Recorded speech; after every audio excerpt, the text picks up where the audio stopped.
I still remember the exact smell of that afternoon, a mixture of disinfectant metals and something faintly rotten from the flowing air.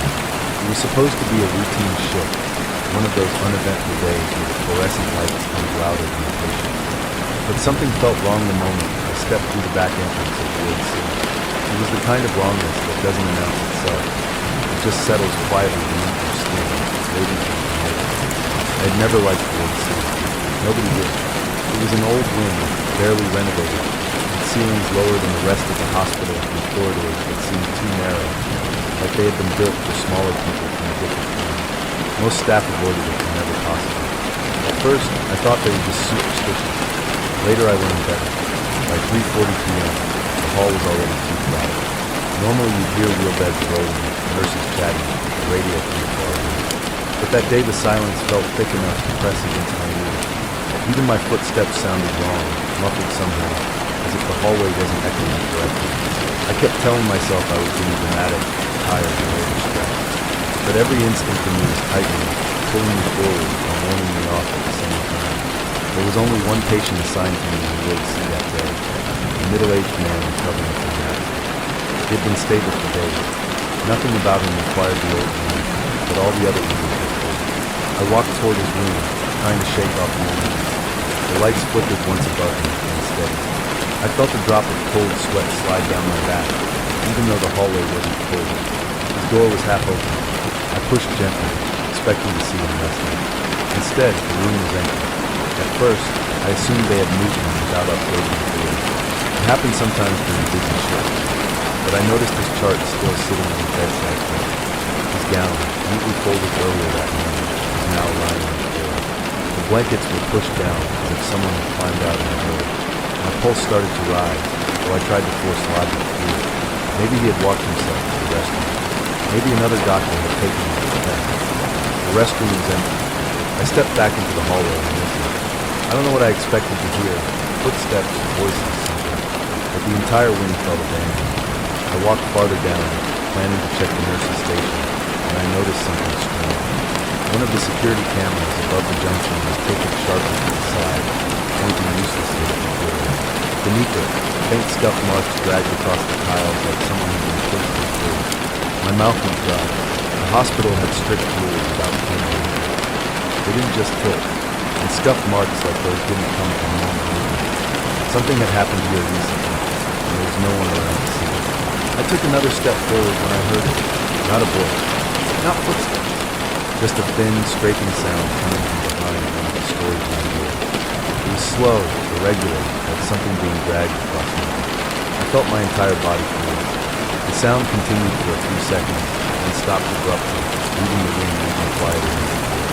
My mind raced. If it was my patient inside, he could be injured. He could be unconscious. Rationality forced my hand onto the door.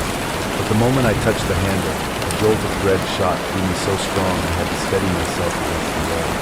It wasn't fear of what might be inside. It was fear of knowing something was definitely inside. I pushed the door open. The room was dark except for a single flicker of the window. Boxes were stacked against the walls, and the air was colder than the hallway by several degrees. At first, I saw nothing. Then I noticed movement near the back. Something hunched, shifting slightly as the figure crouched low. My breath caught. I stepped in and reached for the light switch on. As the bulb brightened, the shape snapped into place. It was my patient, except not standing or sitting, but crouched on the floor with his back toward me, arms wrapped tightly around his knees, his hospital bracelet blinking in the light. His head was pressed forward, as if he were listening to something he couldn't hear. Relief hit me first, followed quickly by confusion. I moved closer, slow and quiet, not wanting to startle him. The air felt colder the nearer I got, biting at my skin as I had stepped into the food. When I was only a few feet away, he finally moved. Not his body, just his head, turning slightly, too slightly, as though he were trying to glance at me without really acknowledging me. I felt a shiver crawl up my spine. His breathing was uneven, fast and long pauses and fast again. I squatted next to him, trying to see his face. My heart thundered in my ears. His fingernails were broken. Not chipped, not cracked, broken at the edges, as if he had been clawing at something. The scuff marks in the hallway flashed across my mind. A chill spread through me. I whispered his name as calmly as I could, trying to coax a reaction. He didn't respond. Instead, he pressed his forehead harder into his knees, and for a moment, I thought I heard him mutter something in his throat. But the words were too soft, too muffled, swallowed by his tongue. When I placed my hand gently on his shoulder, he flinched so violently he smacked into the storage shelf behind him, knocking boxes to the floor. He scrambled to his feet with surprising speed, backing into the corner like a trapped animal. I held my hands up, reassuring him that he was safe, but he wasn't looking at me. His eyes were fixed on the door, specifically the narrow gap beneath it, as if expecting something to slide in.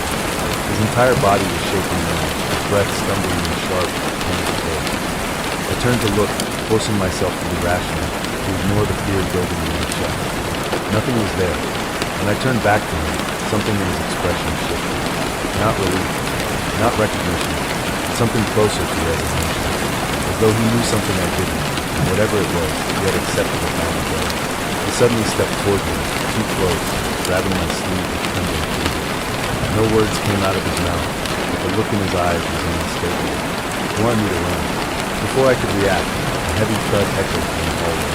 Not a mechanical sound, not pipes or doors or parts, a deliberate weighted step.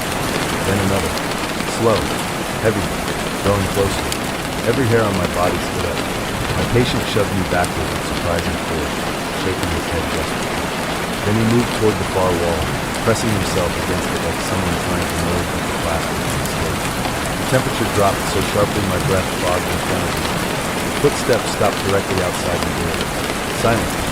My heart hammered so hard it hurt. Then the doorknob began to turn.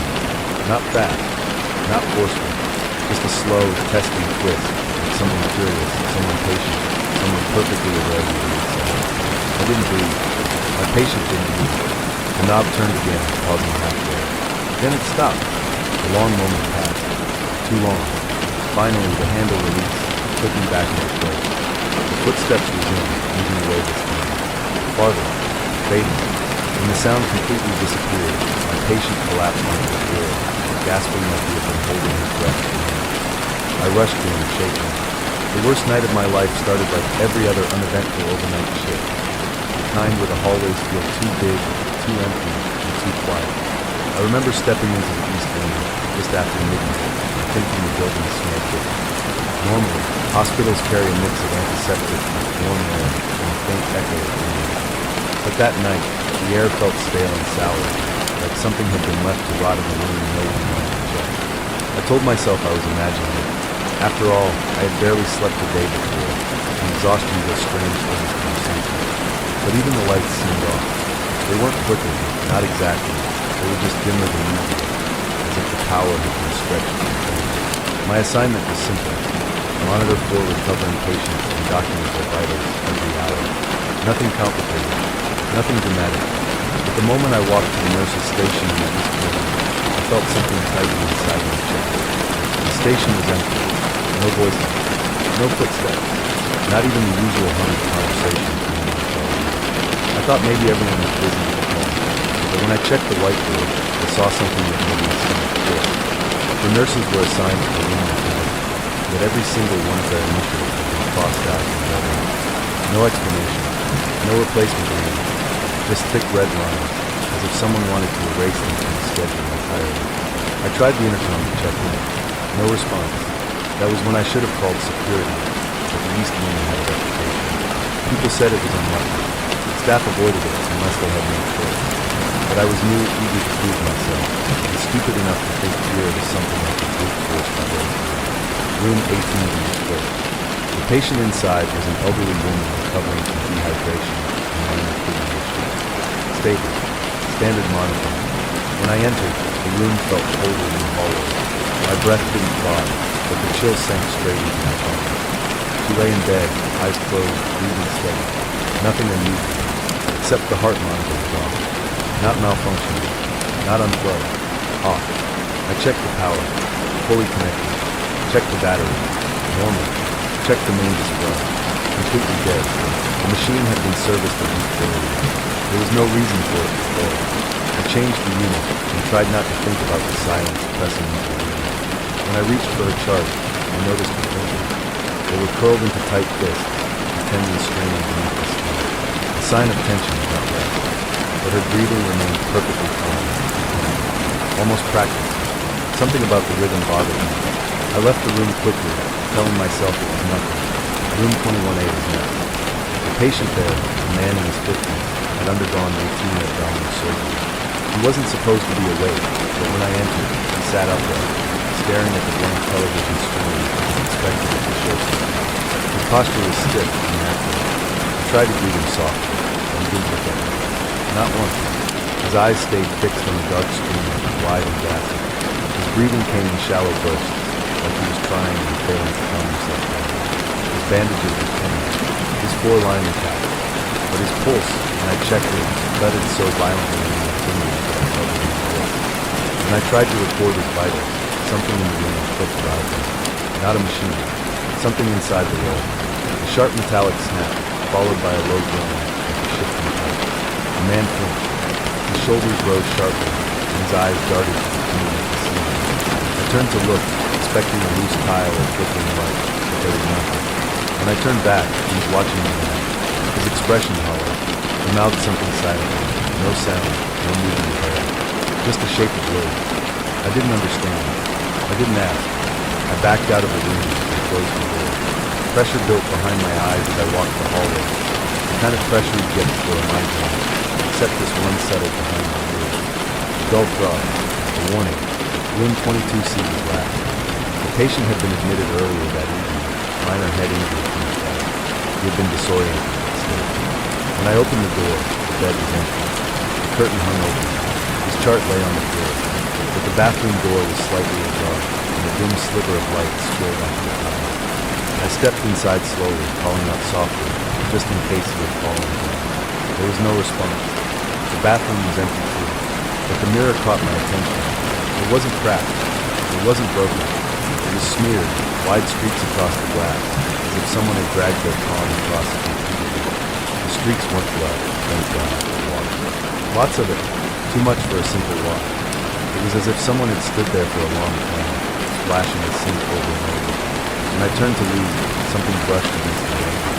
I jerked back, heart pounding, but it was only a hospital bracelet, lying on the floor, snapped cleanly open. I didn't know what to think. Patients wander sometimes. Confusion happened, but every instinct screamed at me that I was missing something much bigger than acute complication. I radioed security. This time, the line crackled back with static. No voice. No acknowledgement. I stepped into the hallway. That was when everything changed. The lights went out. Not flickered. Not dim. They shut down completely. The room plunged into darkness, so heavy I couldn't see my own hands. My breath hit. I felt the building hum beneath my feet as the emergency generators kicked in, but the lights didn't turn. Only a faint red glow lit the exit sign and the floor. I tried to stay calm. I tried to move toward the nurse's station, but the darkness warped every sound. My own breathing seemed to echo unnaturally loud. My footsteps felt too quiet, and beneath all of that, I heard something subtle. A soft shuffle. Not behind me. Not ahead. Beside the wall. Like someone was moving along it slowly, dragging their hand against the surface. I froze. The sound continued, steady and patient. It reached the corner behind me, paused, then moved again, softly this time, like a whisper made of movement. I backed toward the exit sign. Each step felt heavier, slower. The air felt wrong again, thicker, as though the hallway were gradually closing in. Then the light snapped back. Bright. Hard. Too sudden. The hallway was empty, but the streaks on the wall weren't. Long, uneven marks ran along the paint, smudging the white surface with dark, oily red. As if someone had dragged their fingertips all the way down the corridor. Security arrived cleaning the building. They found the missing patient outside the building near the maintenance shed, sitting on the ground in his hospital socks, staring at nothing. He couldn't explain how he got there. The man from 21 had been refused to sleep for the rest of the night. The elderly woman in 18 who woke up screaming 2 hours after I checked her. But the part that still wakes me up at night is the footage security showed me the next morning. At the exact moment the lights went out, every camera in the East Room caught the same thing. Movement in the doorway. Not a person, not clearly. Just a shape, dark, bent, close to the wall, moving slowly from room to room, stopping at each door, lingering. The footage ended there, but the wall streaks didn't vanish until the entire room was 18 minutes later. I still don't know why they reassigned me to the West Annex that evening. It wasn't part of my usual rotation, and I had only been inside that room twice before. Most staff avoided it because it was old, oddly designed, and half-renovated at best. You could walk through 3 brightly lit hallways, and then suddenly step into a section that looked decades older, with mismatched tiles and a draft that didn't make sense for a sealed building. When my shift started, the supervisor told me they needed extra hands documenting equipment and documenting. Just basic inventory, no patient care, no emergency. I agreed without thinking. It felt like an easy night. I clocked in at 6:58 p.m., grabbed a clipboard, and headed for the night. The first thing I noticed when I entered was the silence. Not normal hospital quiet, but something closer to stillness, like air had been moving. The hallway lights were dim and slightly yellow compared to the rest of the building. I brushed it off without getting cold. The West Annex had 8 rooms, numbered unevenly for reasons no one had ever explained. Room 14, though, was the one everyone avoided. I didn't understand why until later. For now, I was focused on documenting monitors for scanning and whatever else the renovation team planned to do. The first 4 rooms were uneventful, dusty and used but normal. Then I reached room 14. The door was closed, with a faded red sticker across the front. Not a dangerous material sticker, not a quarantine sign, just a worn strip with the word restricted handwritten on it. It looked like a temporary label put there years ago, and never removed. My assignment sheet didn't mention the board meeting, and my curiosity got the better of me. I peeled the edge of the sticker, pushed the door open, and stepped inside. The room was colder than the others, noticeably so. The kind of cold that feels deliberate, not accidental. A bed frame sat in the center of the room without an outlet. The walls were bare except for a square metal panel built into the ceiling. The flooring was different too, older and older, uneven and steady. Something about the place felt wrong in a way I couldn't immediately explain. I turned on the overhead light. It flickered 3 times before stabilizing. My clipboard notes were simple. 2 damaged cabinets, a bed frame, and a used vitals monitor pushed against the wall. Everything seemed normal until I noticed the marks on the back of it. They were faint at first glance, thin scratches running horizontally, most clustered around waist height and reaching high. The pattern was too deliberate to be rare and cold. It looked like someone had dragged metal or plastic against the surface of the body. I stepped closer. That was when my stomach tightened. The scratches weren't random. They followed the exact shape of the metal panel above me. Almost like someone had tried to reach it or avoid it. The bolted square had tiny ventilation holes near the bottom. Not large enough for anything significant, just small perforations that you could find on outdated rooftops. I reached up on instinct and touched it. Cold metal. No vibration, no airflow. Just still, lifeless metal. I lowered my hand and continued documenting the room.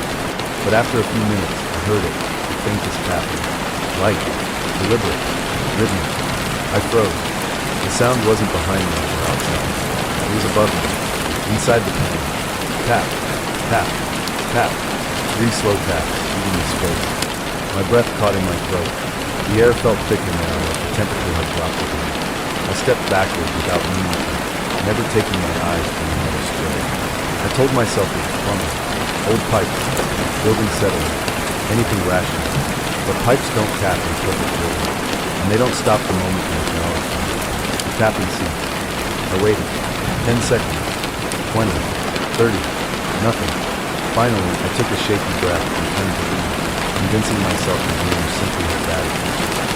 At the moment I touched the ground, a new sound slipped through me. A slow exhale, not loud, not aggressive, just a soft release of breath, unmistakably human, drifting from inside the head. My body rocked. I didn't move, couldn't move. Every instinct in me screamed that I wasn't alone in the room. My rational mind tried desperately to deny it. Old buildings very simple. Air ducts release pressure. Metal expands. All of that could be true, but this wasn't random noise. It was breathing. Steady. Controlled. Too real to dismiss. I stepped out of the room and shut the door behind me. Hard. The sound stopped instantly, as if reacting to noise. I backed away, pulse hammering in my ears, and forced myself to continue inventory in the next room, just to feel normal again. Room 16 had a working fluorescent light, and the brightness helped calm me. I checked equipment, wrote down serial numbers, and tried to ignore how shaky my handwriting was. But halfway through documenting my refusal, I heard a dull thud from the hallway. Not loud, but heavy, like someone dropping something weighty onto the floor. I stepped out and looked both ways. Nothing. All doors were closed except one. Room 14. Its door stood slightly open. Not much, maybe an inch. But I knew for a fact I had shut it firmly. I approached slowly, my palms down. The opening was narrow, but from where I stood, I could see the overhead lights still flickering gently inside. I listened. No tapping. No breathing. No sound at all. Part of me wanted to walk away, pretend I hadn't seen it for a minute. But another part needed to confirm that nothing had changed inside, that my mind was playing tricks on me. I pushed the door fully open. The temperature hit me first. Sharp cold, worse than before. Something metallic lingered in the air, faint but noticeable. The bed frame had shifted slightly, no more than half an inch, but enough that the dust marks beneath it were visible. Someone had moved it, recently. I stared at the wall panel again. No new scratches, no signs of disturbance. Just that cold square of metal watching over the empty room and unblinking. I stepped back out quickly and closed the door, leaning my weight into it until it clicked shut. Then I walked straight to the supervisor's office to report a possible structural issue in room 14. Booking sheet said movement for security area. He stared at me blankly. Room 14? There is no room 14 on the inventory list. I insisted there was. I had just been inside. I had documented items. I had seen it with my own eyes. She shook her head and pulled up the renovation list. Rooms 10, 12, 16, 18. Those were the only ones marked. Room numbers skipped intentionally due to old layout changes decades ago. 14 had been sealed off years before I had even been hired. I didn't believe her. I marched her down the hallway, heart pounding, and pointed to the door. Except it wasn't there. The door I had entered earlier had been replaced by a seamless door. Fresh paint. No outline of the frame. No knob. Nothing. The supervisor looked concerned. Not frightened, just confused. She told me stress can cause misinterpretation, that long shifts distort perception, that old annex rooms play tricks on depth and space. I didn't argue. I didn't know how to. But every night since, I remember the cold air and the tapping of the breath behind the fan. And the worst part, when the annex renovation finally began to slowly, contractors found something none of us had ever had known. A sealed service crawl space behind the west annex, 8 feet long.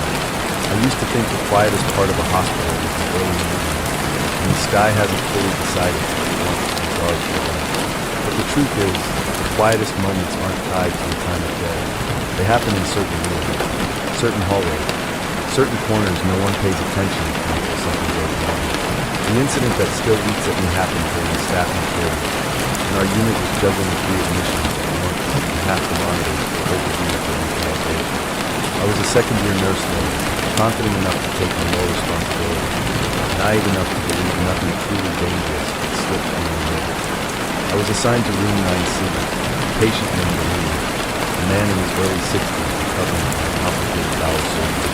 He had been stable throughout the day, drifting in and out of rest, responding clearly when someone pressed. Nothing about his case stood out, no warning signs, no complications, just a routine recovery. But when I returned from my break at 2:17 p.m., the first thing I noticed was the silence. Not the usual hush that stayed here. This was different, heavy. It settled against my ears in a way that made me pause just outside the door. I stepped inside. He was awake, staring at the ceiling. Not alarmed, not in distress, just staring in a blank way that didn't match his earlier interaction. His chest rose and fell at a measured pace. At first glance, everything about the scene was new. The 4-pump flowed softly. The heart monitor displayed steady movement. The surgical drains were intact. But his eyes bothered me. They didn't blink when I entered. They didn't adjust when I moved. They stayed fixed on the exact same thing above me and beneath me. I approached slowly and checked his chart. No changes. No new orders. No notes from the surgeon. Yet something about his posture seemed wrong. His hands were resting on his stomach, but the fingers were curled tightly and not relaxed. Tension I couldn't explain. I touched his wrist to check his pulse. It was racing, not dangerously fast, but far above his earlier reading. His skin felt clammy. A faint tremor worked through his fingers. His breathing, though even, sounded shallow now. as if held under an invisible weight. Post-operative anxiety. Pain flare. Maybe early signs of internal bleeding. Nothing I hadn't been trained for. I updated his vitals and mentioned the pulse spike of the charged nerve and nodded distracted. She was juggling a code call on another floor and 3 incoming calls. She told me to keep an eye on him until the surgical team was set. I returned to room 9C, expecting nothing more than a standard monitoring session. At the moment I stepped inside again, the atmosphere changed. The scent in the room was wrong. Sharp, metallic, faint, but distinct. I scanned the patient lines for blood leakage. Nothing. The brains were clear. The foresight was untouched. The dressings were intact. I turned to check the monitor. His oxygen saturation had dropped.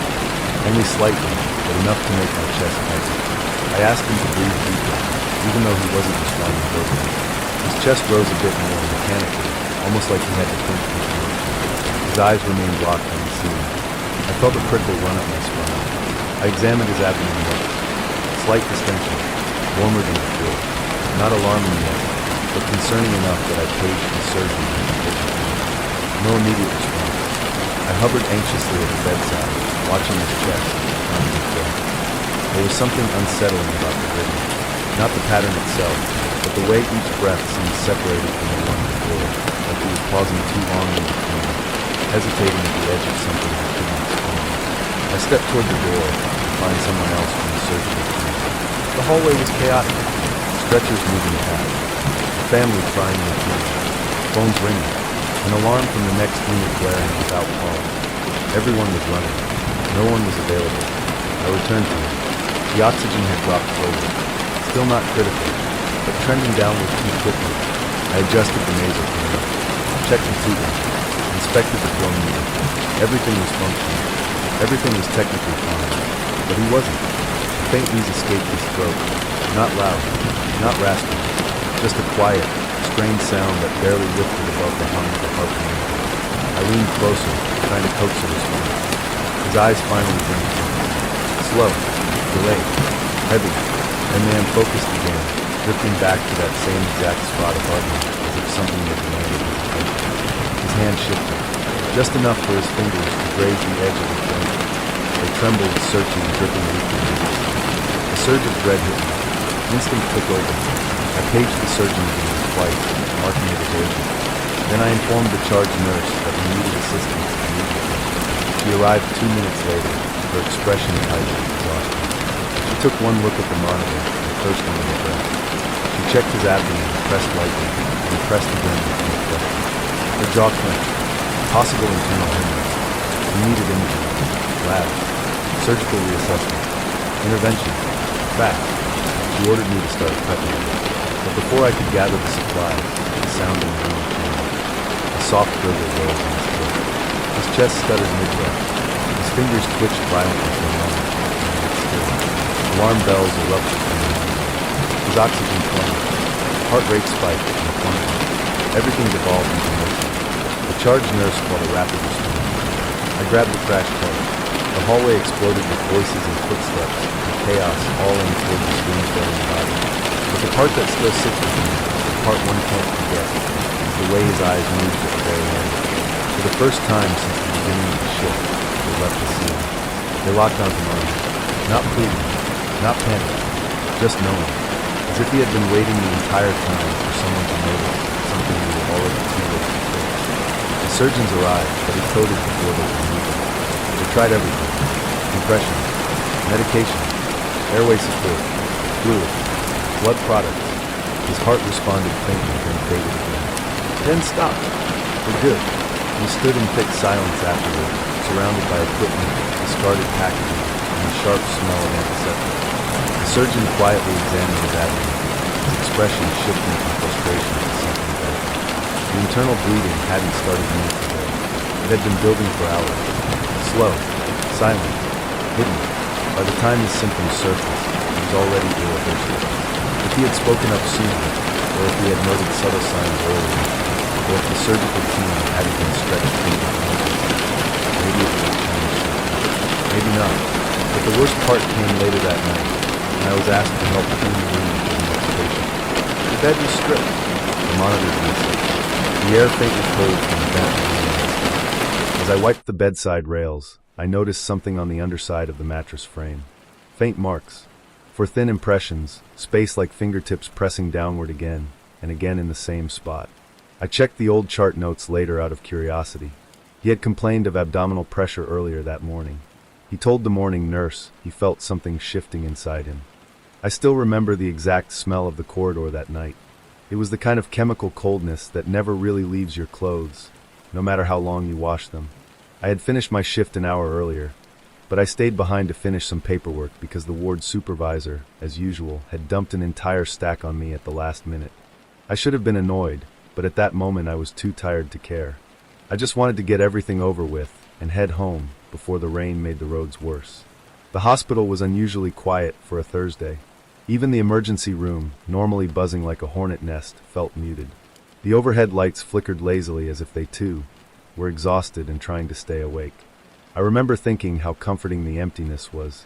It made the long corridors feel larger, but also strangely calmer, like everything inside the building was holding its breath at the same time. I had settled at the small workstation outside Ward D, typing slowly to keep myself from dozing off. Every few minutes, the motion sensor light behind me clicked on even though no one passed. I tried to ignore it. Those sensors were sensitive enough to activate from air currents. At least, that's what maintenance always claimed. But each time it lit up, a slow chill drew down my spine as if someone were standing there watching, waiting for me to acknowledge them. I didn't turn around. It felt safer not to. When I finally finished, I stacked the files and walked toward the records room to drop them off. The corridor leading there was one I rarely used. It always had a damp smell, and the tiles were slightly slanted as if the ground beneath was sinking. I was halfway through when a soft metallic clink echoed behind me. It wasn't loud, but it was sharp enough to make me stop. The air felt denser, heavier, like walking into a cold pocket inside the building. I turned, expecting maybe a loose cart or a metal tray someone had left leaning poorly, but the hall was empty from end to end. The silence pressed in thick, almost humming, like an electrical vibration under the floor. I tried to shake it off and kept walking. Near the end of the hallway, something odd caught my eye. Across from the records room was a door I had never seen before.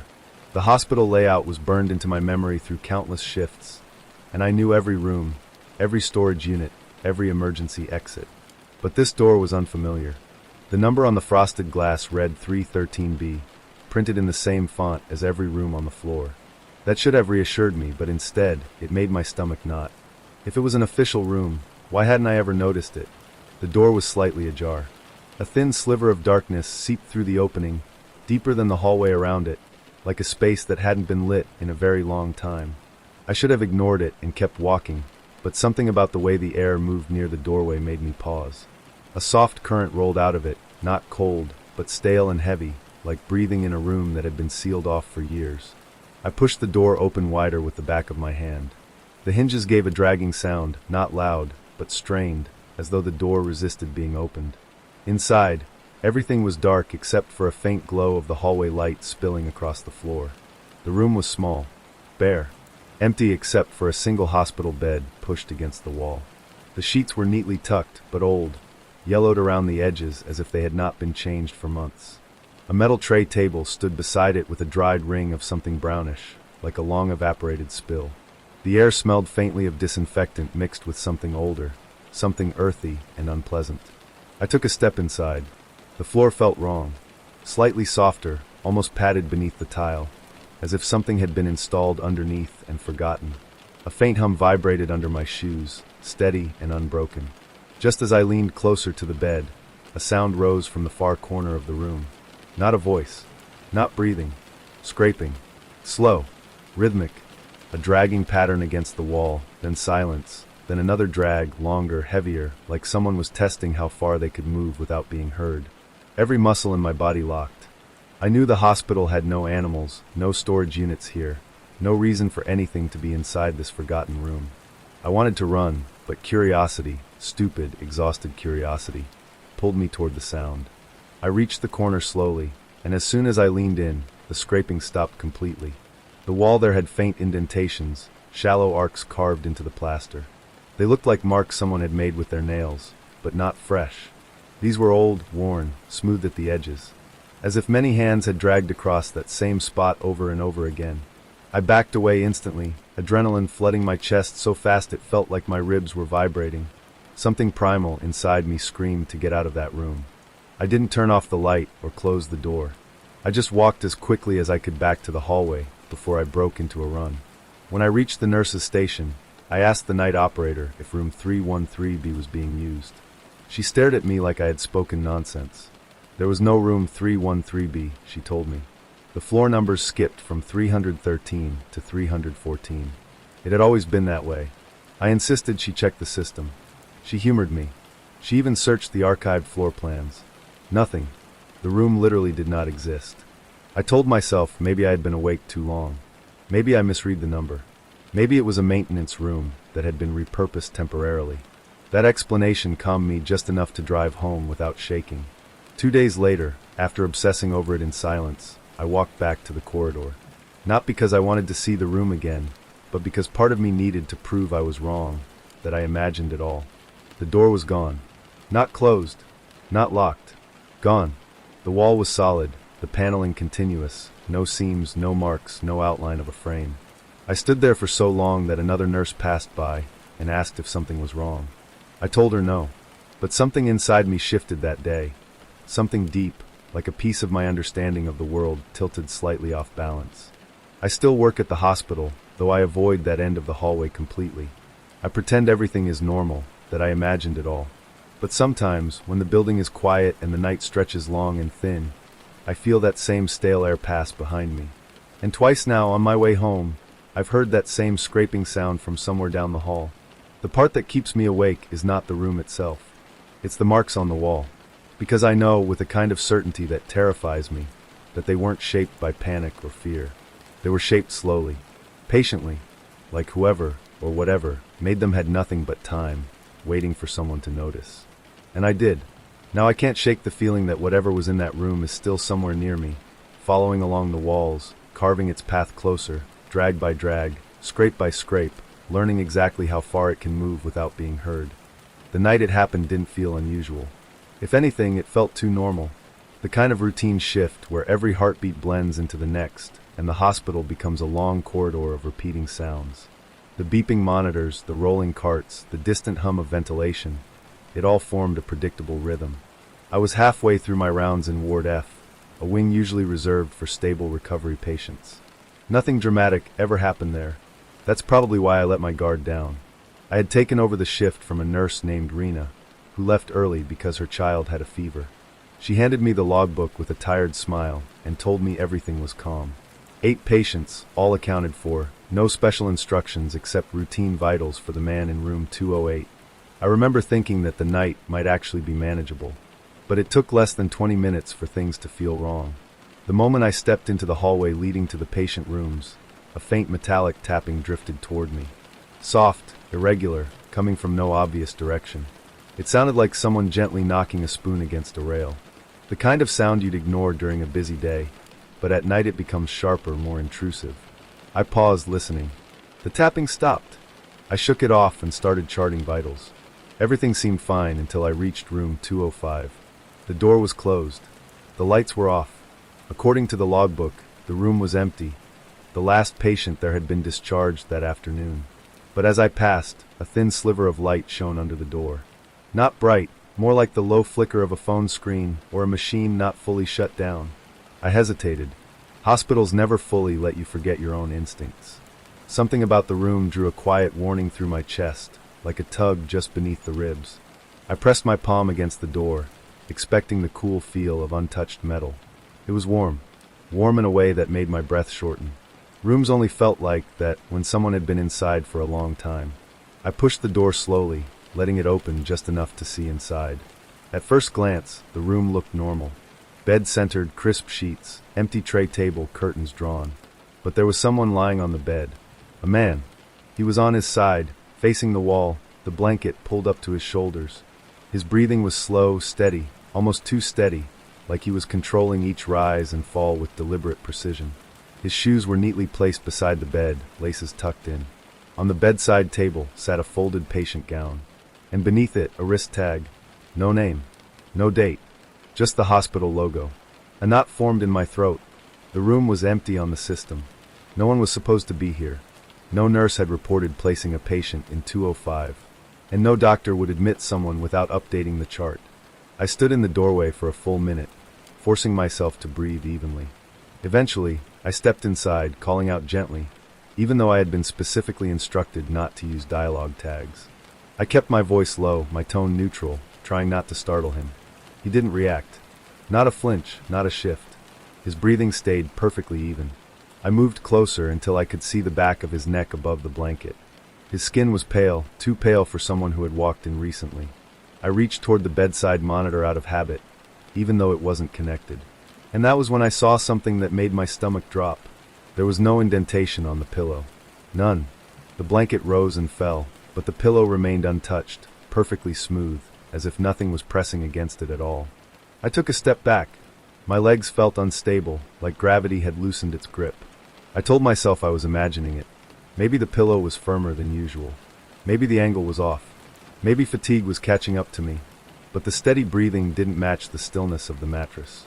It didn't ripple the blanket realistically. It didn't sound like someone inhaling. It sounded patterned, like playback, a pre-recorded loop. I backed toward the door, reaching for the hallway light. Just before I stepped out, I glanced once more at the bed. The breathing stopped. Not gradually, not naturally. It shut off like a switch being flipped.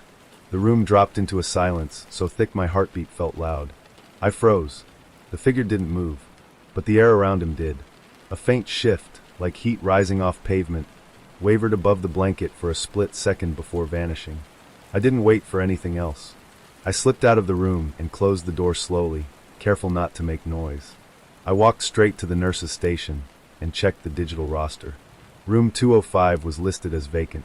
There was no record of any recent admission, no mention of a transfer, nothing. I flagged down the evening supervisor and told her someone was in the room. She frowned and followed me back down the hallway. But when we reached the door and opened it, the room was empty. Not lived in empty, sterile empty. Sheets untouched, pillows smooth, no shoes, no blanket folded, no wrist tag. It looked like it had been reset hours ago. The supervisor gave me a tired nod and said maybe I'd mistaken the room number. I didn't argue. What would I say? That I watched a man breathe without touching anything? I couldn't shake the feeling of wrongness, though. Not for the rest of the shift. Not even when I checked the other rooms twice to reassure myself. Nothing else seemed out of place. But twice more I heard that metallic tapping. Once from the corridor. Once from behind me near the supply room.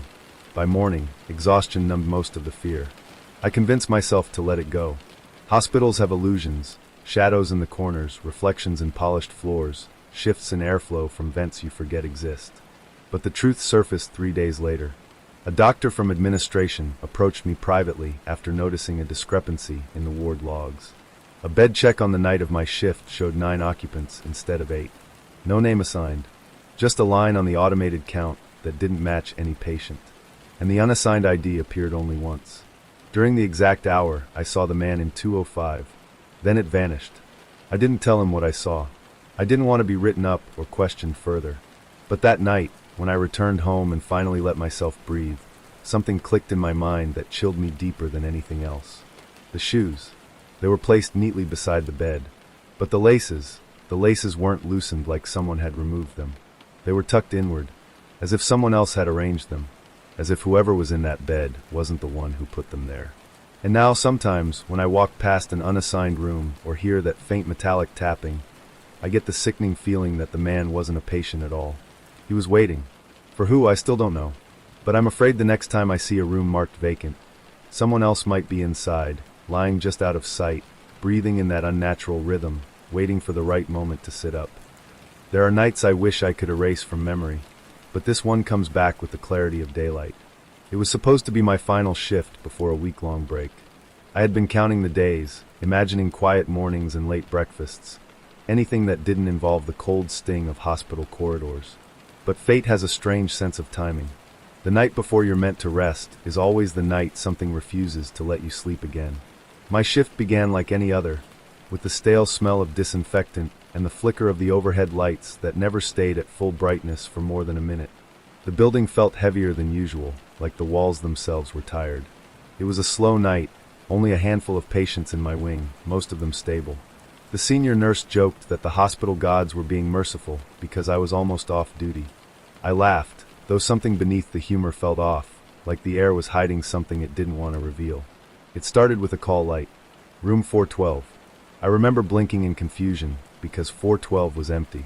The patient had been discharged that afternoon, and the room had been cleaned and locked. Still, the bright red square on the monitor pulsed steadily, calling for attention. I assumed housekeeping left the switch on by accident. It wouldn't have been the first time. When I reached the room, the door was slightly ajar. That alone made me stop. Housekeeping always closed doors after cleaning. Always. I pushed it open slowly, letting the hallway light spill inside. The room was cold. Not the usual sterile chill, but an almost refrigerated stillness, like the air had been held in place for hours. The bed was perfectly made, untouched. The machines were unplugged. Everything was normal except for one thing. The call button lay neatly on the pillow. Not dangling from the side of the bed where it was usually clipped. Not tucked behind a blanket. Centered. Placed with intention.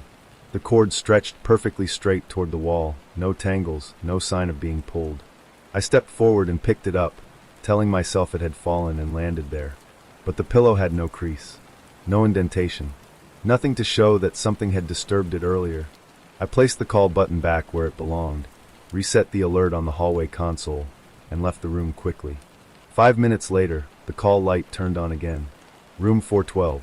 My throat tightened. I stared at the blinking light, half expecting it to turn off on its own. It didn't. Instead, a faint static buzz came through the intercom, like someone pressing the button but not speaking. I went back. This time, the door was fully closed. Inside, the room felt colder, enough to raise goosebumps up both arms. The call button was not on the pillow. It was on the floor, sitting upright against the leg of the bed as if someone had placed it there carefully. I picked it up again, and for a split second, the plastic felt warm. Human warm. I stepped back so quickly I hit the cabinet behind me. The sound echoed sharply through the room. My breath came in short bursts. I reset everything again, backed out of the room, and closed the door firmly. When I returned to the station, I told myself it was an electrical fault, a wiring issue, a stuck circuit, something mechanical, something explainable. Machines fail all the time, but the knot in my stomach refused to fade. Half an hour passed without another alert. I had started to relax, until I heard it. A soft tap from the hallway, then another. Slow, evenly spaced, like someone walking barefoot across the tile and brushing their toes against the floor with each step. Tap, tap, tap. The sound grew closer. At first, I thought a patient had gotten confused and wandered out. It wouldn't be unusual. I stood, ready to help. Then the tapping stopped right outside the station. I looked up. Nobody was there. The corridor stretched empty in both directions, the lights humming faintly. But the air felt disturbed, as if someone had just passed through moments before I looked up. A faint warmth lingered at the corner of the desk, the kind you'd expect from another person leaning against it. A chill ran straight down my spine. I sat back down, trying to calm my breathing. I told myself to focus on paperwork, focus on anything else. But then the power flickered. Once, twice, and when the lights stabilized, the call lights panel had changed. Not one room was flashing. All of them were. Every single room in the wing blinked red, urgent, demanding, as if all the patients needed help at the exact same moment. The sound that followed was deafening, a layered chorus of beeps and chimes and alerts that made my head pulse. My hands shook as I reset the panel. But the lights didn't stop. They blinked harder, faster, all synchronized like a heartbeat. Then they all went dark at once. Every indicator on the panel, every room number, every switch, except one, room 412. It glowed steadily, almost calmly, like it had been waiting for all the others to fall silent. I didn't want to go back. Every instinct screamed at me not to. But protocol demanded it, and habit is a powerful thing. I walked down the hall slowly, each step heavier than the last. The door to 412 was still closed. But something was different. The cold air leaked out from under the door, rolling across my shoes like fog. My fingers hovered above the handle. When I finally pushed the door open, the lights flickered faintly inside. The bed was no longer perfectly made. The blanket was folded halfway down, like someone had just climbed out of it. The pillow had a deep indentation, unmistakable. The call button was clipped neatly to the bed rail. The room felt occupied, but no one was inside. The air was too heavy, too compressed, like body heat had only recently left it behind.